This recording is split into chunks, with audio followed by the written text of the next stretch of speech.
पूर्णिया की खबर आप दे रहे हैं साहब, पूरे बिहार की खबर बताइए। हम दो ही में नहीं, दो से आगे रहेंगे। अभी की सूचना है 190 सीटों पर एनडीए क्या सोचते हैं?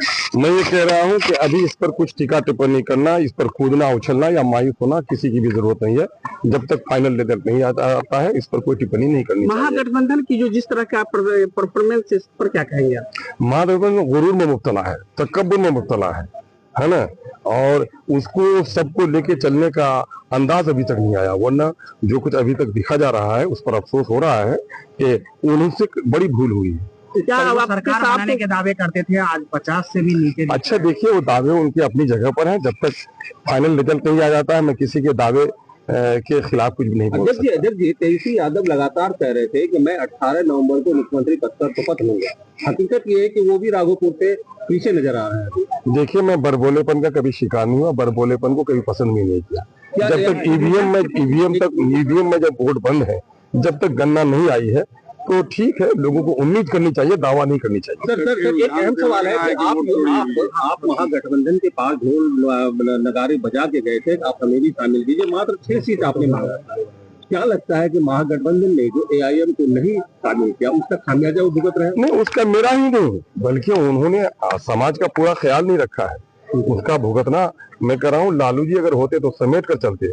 मैंने अक्सर कहा है, लालू जी के राजद में और तेजस्वी जी के राजद में जमीन और आसमान का फर्क है।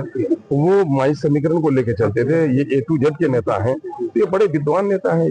महागठबंधन का खेल आप बिगाड़ दिए हैं क्या? मैं खेल किसी का नहीं बिगाड़ता। मैं तो पीड़ित हूँ यार, मैं शोषित हूँ। मैं अपनी कहूँ कि मैं जिंदा रह सकूं, मैं उसके लिए प्रयास कर रहा हूँ। मुझे किसी के खेल के बिगाड़ने बनाने से क्या लेना देना। मैंने मुख्यमंत्री का दावा भी नहीं किया और मैंने किसी को हटाने का दावा भी नहीं किया। मैं तो सीमांचल के इस पिछड़े क्षेत्र की जो हिंदू मुस्लिम सब लोग हैं, जिसका पर कैपिटा इनकम कम है, जहाँ गवर्नमेंट इंफ्रास्ट्रक्चर नहीं है, फ्लड से लोग इफेक्टेड हैं, पलायन सबसे ज्यादा है, इन्फेंट मोर्टेलिटी रेट सबसे ज्यादा है। मैं हिंदू मुस्लिम सारे पिछड़ों की लड़ाई लड़ रहा हूँ।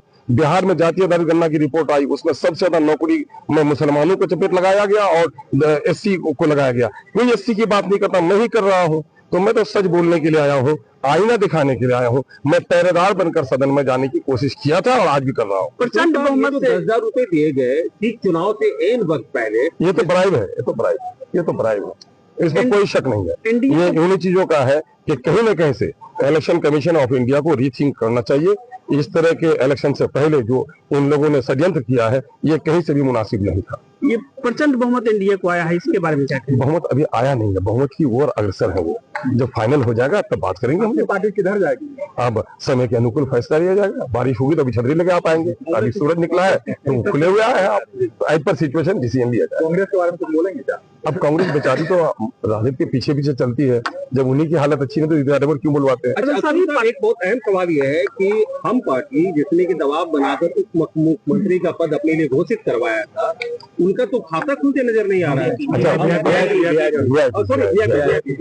अब VIP है, बड़े भोलेपन के शिकार तो है भाई साहब।